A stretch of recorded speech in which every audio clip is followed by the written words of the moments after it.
Bismillahirrahmanirrahim. Assalamualaikum warahmatullahi wabarakatuh. Alhamdulillah wa syukurillah wassalatu wassalamu ala rasulillah. Ashhadu an la ilaha illallah wa ashhadu anna muhammadan abduhu wa rasuluh. La nabiyya ba'da. Allahumma salli ala hadan nabiyil karim wa ala alihi wa ashabihi wa man tabi'ahum bi ihsanin ila yaumiddin. Hadirin jamaah tarawih Masjid An-Ni'mah Freeport yang saya muliakan. Alhamdulillah, kita bersyukur kepada Allah Subhanahu wa taala. Tidak terasa kita sudah berada di malam yang ke-15 daripada bulan suci Ramadan. Kalau puasa 30 ini adalah pertengahan. Maka hadirin yang mulia, kita bersyukur karena Allah telah memberikan kita kekuatan untuk melaksanakan amalia Ramadan selama 15 hari. Hadirin jamaah tarawih rahimakumullah. Sesungguhnya kebahagiaan, kesuksesan, kejayaan umat manusia di dunia yang sementara ini dan di akhirat yang kekal abadi hanyalah Allah letakkan pada pengamalan agama. Sejauh mana manusia mengamalkan agama, maka sejauh itu pula lah manusia akan bahagia. Hadirin yang dimuliakan oleh Allah Subhanahu wa taala, dan setiap manusia pasti dan pasti ingin menggapai kebahagiaan. Tidak ada yang tidak mau. Cuma kadang-kadang ada yang menganggap bahwa kebahagiaan itu pada harta yang banyak. Ada yang menganggap pada jabatan yang tinggi. Ada juga yang menganggap pada popularitas. Tapi perlu dipahami, kebahagiaan itu akan datang hanyalah ketika hati ini tenang. Kalau hati ini tenang dan damai, insya Allah orang itu akan bahagia. Sekalipun hidup dalam garis kemiskinan, tidak punya pangkat dan tidak ada yang kenal, tetapi hatinya tenang dan damai, orang itu pasti dan pasti akan bahagia. Namun yang perlu dicermati, bagaimana menggapai ketenangan hati, bagaimana menenangkan hati ini. Hati ini akan tenang kalau dia ada kontak dengan Allah, ada kontak dengan penciptanya. Dan media untuk menghubungkan hamba dengan Allah, inilah disebut dengan zikir. Salat itu juga adalah zikir. Allah katakan dalam Al-Quran, Aqimis salata li dzikri, dirikanlah salat untuk kau mengingat kepadaku. Maka hadirin yang dimuliakan oleh Allah Subhanahu wa taala, dan kalau hati ini tenang dan damai, alangkah indahnya kita menjalani kehidupan di dunia ini. Namun satu hal yang harus menjadi perhatian bagi kita, orang itu akan tenang dan damai kalau dia tahu kemana sebenarnya tujuannya. Ada ayat dalam Al-Quran mengatakan, fa'aina tashabun, wahai manusia, kemana engkau pergi? Jadi kalau kita tahu kemana akan kita pergi, maka kehidupan ini akan terasa nikmat untuk kita jalani. Hadirin yang mulia, selalu diingatkan bahwa kita ini kan berasal dari Allah, dan semua kita akan kembali kepada Allah. Namun harus ada persiapan. Saya kasih contoh sederhana, hadirin yang dimuliakan oleh Allah Subhanahu wa taala. Ketika kita taruhlah misalnya kerja di Freeport di sini, tentu kita punya penghasilan. Nah, supaya kehidupan kita akan enak di masa depan, jangan lupa untuk mengirim sebahagian penghasilan kita kembali ke tempat kepada tempat kita akan kembali nanti. Taruhlah misalnya Bapak yang berasal dari Jawa, ada yang berasal dari Sulawesi, ada dari Kalimantan. Nah, orang itu merasa enak. Coba kita bayangkan. Kalau sebahagian daripada penghasilan kita kirim ke orang tua atau kita kirim ke istri, kemudian kita katakan ini saya kirim, tolong dipelihara baik-baik, dan kalau sudah cukup beli tanah, tolong belikan tanah. Kemudian kita kirim bertahun-tahun, kalau sudah cukup bikin rumah, tolong belikan rumah. Setelah itu mungkin kita investasi yang lain. Oleh karena itu jangan sampai menghabiskan kita punya pendapatan di sini, tidak ada kita kirim ke tempat kita kembali. Maka hadirin yang mulia, mungkin kita sudah bekerja 10 tahun, 20 tahun, sudah banyak uang yang kita kirim ke tempat kita kembali nanti, rumah sudah ada, kendaraan sudah ada, mungkin kebun sudah ada, dan sawah sudah ada. Kira-kira bapak-bapak menjelang kita pensiun, bagaimana perasaan kita yang mau kembali ke Jawa? Sudah ada rumahnya, ada kendaraannya, kemudian ada investasi yang lain, ke Sulawesi, ke Kalimantan. Alangkah indahnya hidup kita kalau kita mau kembali dan kita tahu bahwa tempat yang kita kembali sudah ada bekal di situ. Maka hadirin yang dimuliakan oleh Allah Subhanahu wa taala, jadi kalau kita menata kehidupan seperti ini, selalu ingat tempat kembali kita. Maka hadirin yang mulia, kita akan merasa nikmat. Coba bayangkan kalau ada orang menghabiskan hartanya, menghabiskan energinya di sini, lupa kepada tempat kembalinya. Dia tidak kirim uang ke istrinya misalnya, dia tidak terlalu banyak kirim kepada orang tuanya, dia habiskan banyak di sini. Apa yang terjadi ketika dia mau pensiun, baru dia sadar, saya akan kembali, belum ada rumah, belum ada kendaraan, belum ada apa-apa. Kira-kira mana yang enak, yang sudah mengirim terlalu banyak, kemudian yang tidak mengirim sama sekali. Begitulah kita bapak-bapak dalam beragama ini. Maka jangan pakai kita punya waktu semua untuk kegiatan dunia. Tidak terlalu lama Allah minta sebenarnya. Kalau saya perkirakan paling-paling Allah minta 10% dari waktu kita. 10% itu adalah ya 2,4 jam lah. Kita pergunakan betul-betul 2,4 jam ini untuk betul-betul taat kepada Allah. Di situ mungkin sudah ada sholatnya, di situ ada zikirnya, di situ ada umpamanya baca Qur'annya. Jadi ada waktu yang kita pakai untuk beramal. Waktu yang kita pakai untuk beramal ini ada amalnya, ini yang dikirim ke akhirat. Nah hadirin yang mulia, orang yang punya banyak amal-amal seperti ini Pak, menjelang dia meninggal dunia, itu akan diperlihatkan itu. Tidak ada orang yang meninggal dunia sebelum diperlihatkan di mana tempatnya berada. Apakah di sorga atau di neraka, itu kelihatan di sakaratul maut. Maka orang yang melihat tempatnya dengan indah, maka dia tersenyum, enak perasaannya untuk menghadapi sakaratul maut. Tapi orang yang tidak punya bekal, tidak menggunakan sebahagian daripada waktunya untuk beribadah sungguh-sungguh kepada Allah, begitu menjelang sakaratul maut dia sudah kaget, dan ketika diperlihatkan tempatnya tambah tidak senang dan menghadapi sakaratul maut dengan kebimbangan. Maka hadirin yang dimuliakan oleh Allah Subhanahu wa taala, jadi oleh karena itu perlu kita menata kehidupan ini.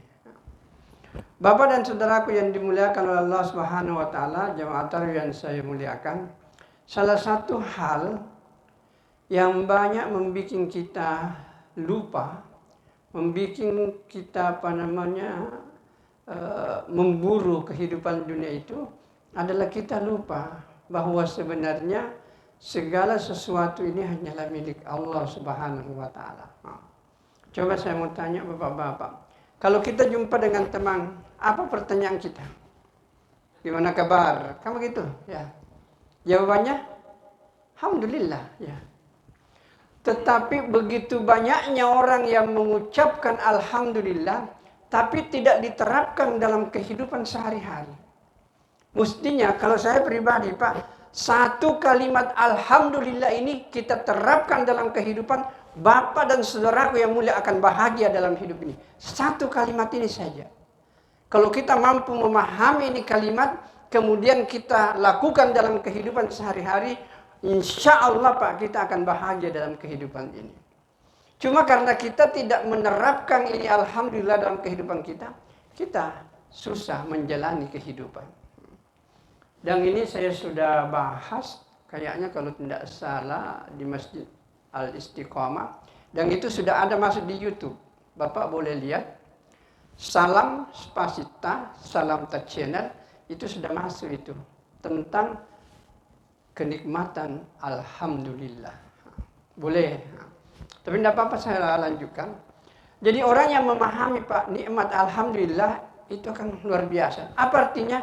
Segala puji milik Allah. Apa maksudnya kalimat alhamdulillah ini? Artinya manusia itu tidak punya hak untuk dipuji. Yang berhak dipuji hanyalah Allah Subhanahu wa taala. Yang berhak disanjung hanyalah Allah Subhanahu wa taala. Yang berhak dihormati hanyalah Allah Subhanahu wa taala. Siapa orang yang ada keinginan dalam dirinya untuk dihormati, disanjung dan dipuji, orang ini tidak akan merasakan kenikmatan dan kebahagiaan dalam hidupnya. Kenapa? Karena pujian, penghormatan, sanjungan bukan milik manusia. Ini adalah milik Allah Subhanahu wa taala. Saya kasih contoh hadirin yang dimuliakan oleh Allah Subhanahu wa taala supaya enak menjalani hidup, Pak. Taruhlah misalnya Bapak bangun pagi atau nanti kalau libur Sabtu Ahad mau ke kota. Coba-coba cabut dalam diri kita. Saya tidak mau dihormati, saya tidak mau disanjung, saya tidak mau dipuji. Enak itu Pak menjalani hidup itu. Dan hidupnya sederhana Pak. Tidak perlu kita pakai yang mahal-mahal. Yang penting berfungsi sebagaimana mestinya. Enak itu Pak. Karena kalau kita pakai yang mahal itu tujuannya untuk apa? Kadang-kadang untuk dipuji, dihormati dan disanjung. Bahkan sampai pernah katakan, pernah ada orang Pak.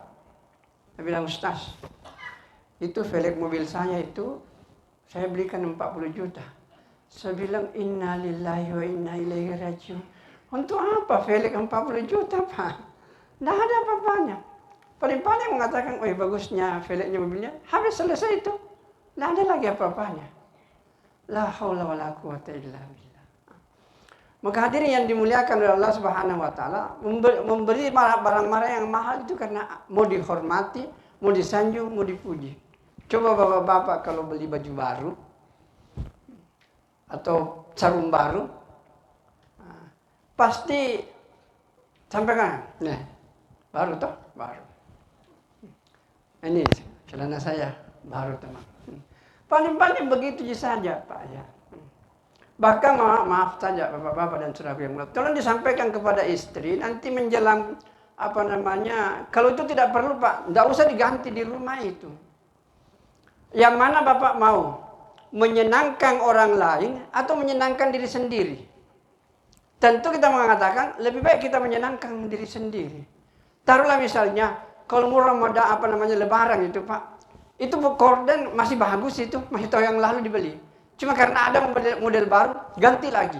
Wah, apa yang terjadi? Ada tamu masuk. Wih, bagusnya hordennya Pak, ibu ini. Bilang mahal dia itu ya.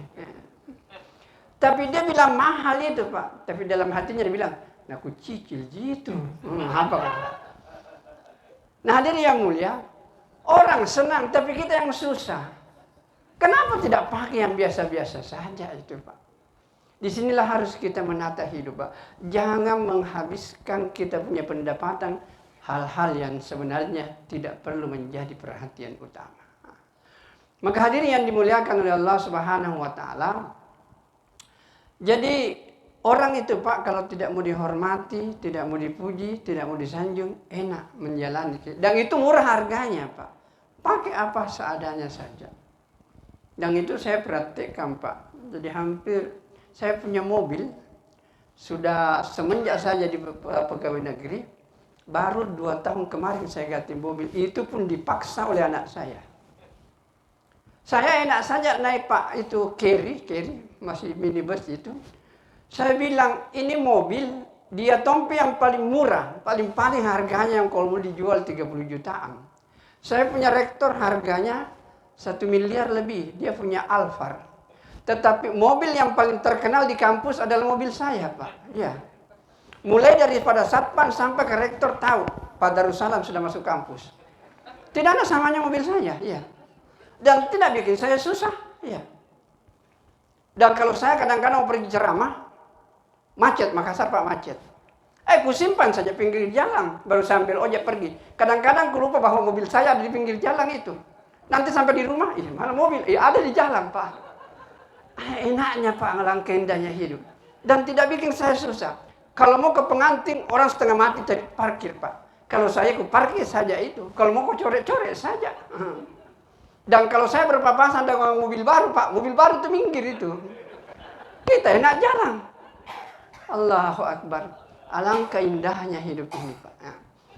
Maka hadirin yang dimuliakan oleh Allah Subhanahu wa taala, dan kadang-kadang kawan-kawan luar biasa Pak Darus, kok bisa lakukan? Saya bilang, untuk apa? Kalau kamu hormat silakan. Tidak kamu hormat juga tidak ada masalah apa-apa. Saya juga tidak minta uang sama Anda. Jadi hadirin yang mulia, dengan hidup sederhana seperti ini alangkah indahnya, Pak. Saya itu kalau di kampus, hubungan dosen dengan mahasiswa itu hanya di kelas. Tapi kalau di luar kelas, saya bergaul seperti sahabat. Tidur sama-sama, bercengkrama sama-sama. Tidak ada batas, Pak. Tidak ada batas. Maka hadirin yang dimuliakan oleh Allah Subhanahu wa taala, dengan mengeluarkan keinginan untuk dihormati, disanjung dan dipuji, Bapak dan saudaraku yang mulia akan hidup tenang dalam kehidupan ini. Cobalah praktek, Pak. Pulang kita sebentar kalau menjelang bulan Ramadan. Jangan terlalu tinggi, Pak, pembelanjaan. Simpan itu untuk masa depan. Bukan tunjuk saya, Pak, untuk bapak-bapak juga. Ya. Jadi hadirin yang mulia, kalau ada investasi, Pak, lebih baik investasikan kita punya penghasilan tadi itu, supaya masa depan ketika kita kembali, insya Allah akan jadi baik. Sekarang ini, Pak, kadang-kadang semakin tinggi gaji, semakin tinggi juga utang. Ya. Akhirnya apa yang terjadi? Gali lubang, tutup lubang. Tidak pernah tenang di jiwa, Pak.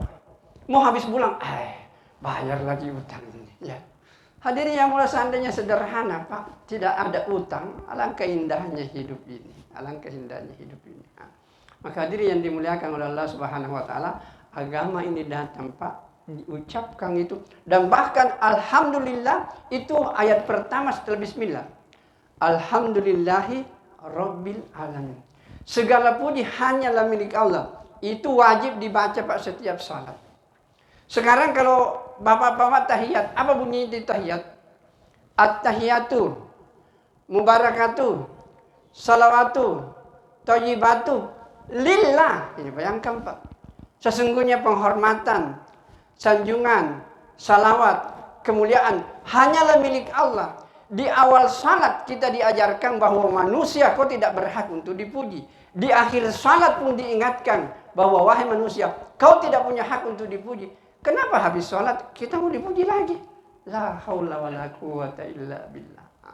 Maka hadirin yang dimuliakan oleh Allah Subhanahu wa taala, kalau kita menghayati makna alhamdulillah ini, enak menjalani hidup dan tidak ada kesusahan di dalam diri kita.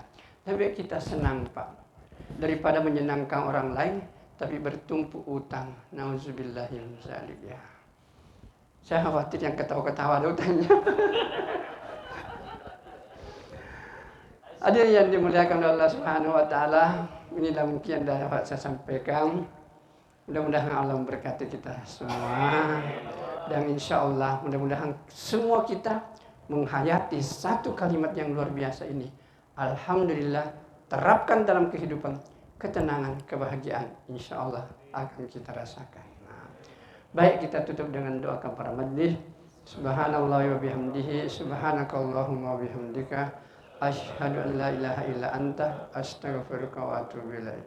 Wassalamualaikum warahmatullahi wabarakatuh.